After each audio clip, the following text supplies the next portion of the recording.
यात्रा कैसे?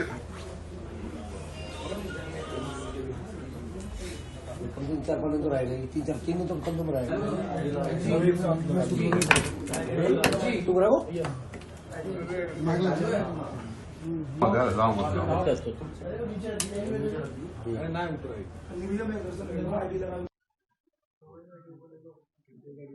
महाराज जी, अरे यार हो गया नहीं हुआ? दरवाजा लगा दो, दरवाजा गेट लगवा दो। महाराज जी विदेश यात्रा से लौटे हैं, कैसी रही यात्रा? पहले बताइए। बहुत अच्छी रही, बहुत अच्छा है। पूरी दुनिया देखने का मौका मिला और भारत सबसे अच्छा है। भारत से अच्छा कुछ भी नहीं। चाहे आप दुनिया के किसी भी कोने में जाइए, पर भारत सबसे बेस्ट है। ये सब कहने की बातें हैं कि ये देश अच्छा है, ये देश अच्छा है, ठीक है। किसी देश में साफ सफाई को मेंटेन किया गया है, किसी देश में हरियाली को, हरे भरे को मेंटेन किया गया है। ये भी अपनी जगह सही है। भारत को भी हरा भरा और साफ सुथरा बनाया जा सकता है, पर भारत की मिट्टी जैसी, भारत की संस्कृति जैसी केवल भारत की ही संस्कृति है, किसी से कोई दूर दूर तक तुलना नहीं है। भारत द सबसे बेस्ट। महाराज जी जब आप बोलते हैं विवाद हो जाता है, आखिर ऐसी क्या वजह है कि जब आप बोलते हैं तो विवाद हो जाता है? सच्चाई सुनने में आई है कि सच्चाई कड़वी होती है। सच्चाई को निगलना बड़ा कठिन है। आज हमने यही तो बोला कि वैश्या को इस कलयुग में आप वैश्या नहीं कह सकते, तो ये विवाद का कारण बन गया कि आपने वैश्याओं को वैश्या क्यों कह दिया। लिव-इन में रहना हमारे सनातन धर्म में हमारे बुजुर्ग बाप दादे हमारे कहते आए हैं कि बेटा चोरी और जारी से बचिएगा। जारी गांव का शब्द है, ठेठ आप लोगों ने भी सुना होगा। हमारे बाप दादे बोलते हैं कि बेटा चोरी और जारी, जारी मतलब पर स्त्री पर पुरुष, पराई स्त्री और पराई पुरुष से मन हटाइएगा, अपनी पत्नी और अपने पति में मन लगाइएगा। यही कह दिया तो विवाद हो गया। कुछ स्त्रियां कुछ लिव-इन में रहकर, इसके संग रहकर, उसके संग रहकर, उसके संग रहकर, फिर तीसरे के संग, लड़की हो या लड़का दोनों, 4 जगह मुंह मारना। गांव की ठेठ भाषा में है मुंह मारना। जैसे पराई स्त्री या पराई पुरुष में मन लगाने को ना, चरित्रहीनता को गांव में बोलते हैं मुंह मारना। तो ये शुद्ध गांव की भाषा है, और ये जो गलत है उसे गलत ही कहा जाएगा, सही कैसे कह दिया जाएगा।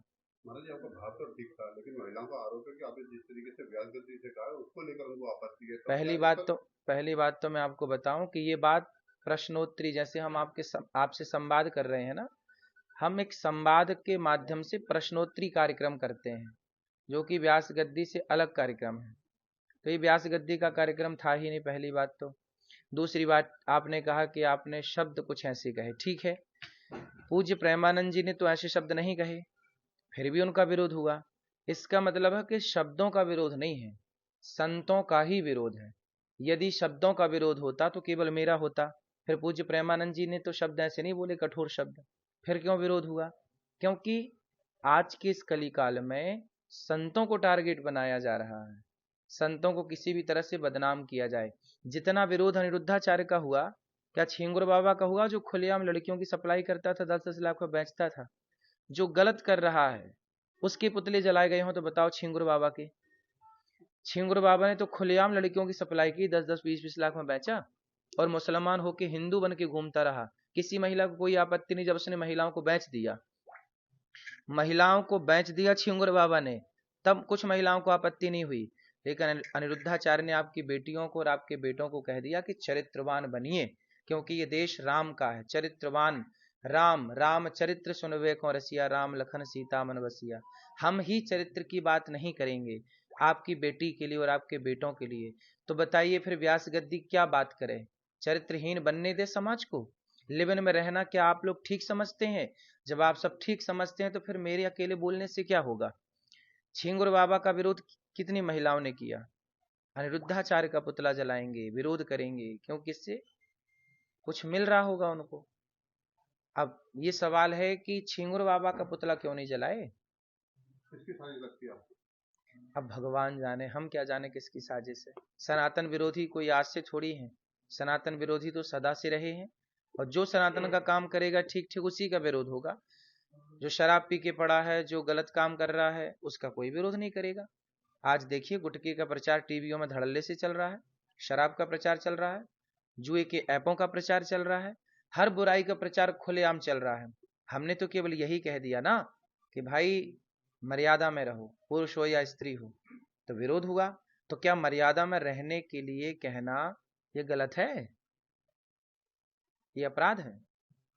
महाराज जी, अब पटाक्षेप कैसे होगा इस मामले में? महिलाएं न्यायालय की शरण में जा रही हाँ हैं। जाएं, न्यायालय की शरण बिल्कुल जाएं। न्यायालय सबके लिए है, मेरे लिए भी है, आपके लिए भी है। बिल्कुल न्यायालय में मैं भी जाके अपनी बात रखूंगा कि भाई बताइए, आप वैश्या को वैश्या ना कहें तो नया शब्द दीजिए हमें। हमारे शास्त्रों में तो वैश्या के लिए वैश्या ही लिखा है।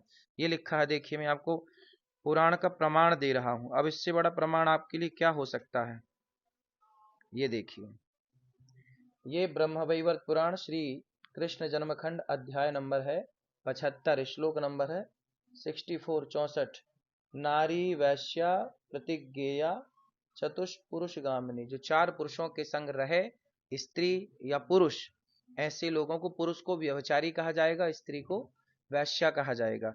तो व्यभिचारी पुरुष है तो व्यभिचारी कहा जाएगा, वैश्या है तो वैश्या कहा, पतिव्रता है तो उसे प्रणाम किया जाएगा। हमारे तो गौरी गोपाल भगवान में राधा जी बैठी हैं, हम तो रोज प्रणाम करते हैं, भगवान कृष्ण के संग बैठी हैं। सीता मैया बैठी हैं राम के संग, तो राम सीता मैया की तो हमारे यहाँ पूजा होती है, अनुसुईया माँ की पूजा होती है, सावित्री की पूजा होती है। तो यदि आप नारी सावित्री हैं, पवित्र हैं, तो आपकी बिल्कुल पूजा होगी। हमारे यहाँ तो सुहागन नारी को कहीं रास्ते में मिल जाए तो शुभ माना जाता है कि हम शुभ कार्य के लिए जा रहे थे, और एक पतिव्रता नारी सुहागन हमें दर्शन मिल गया तो हमारा कार्य निश्चित बनेगा।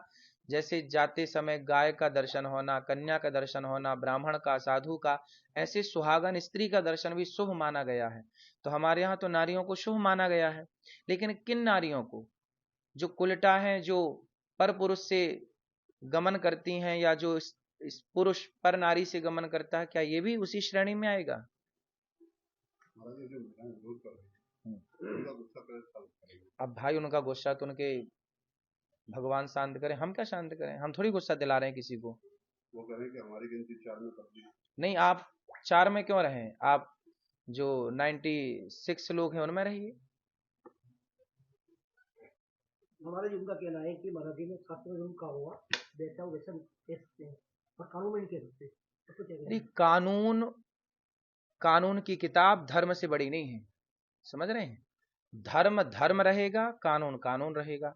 कानून संसार के लिए है, धर्म पूरी सृष्टि के लिए है। इसलिए वेद पुराणों पर कानून लागू नहीं होगा। कानून की किताब कानून की जगह है, और वेद पुराण की जगह। वेद पुराण के ऊपर कानून थोड़ी चलेगा कि अब वेद पुराण कानून के हिसाब से चलेंगे। वाह,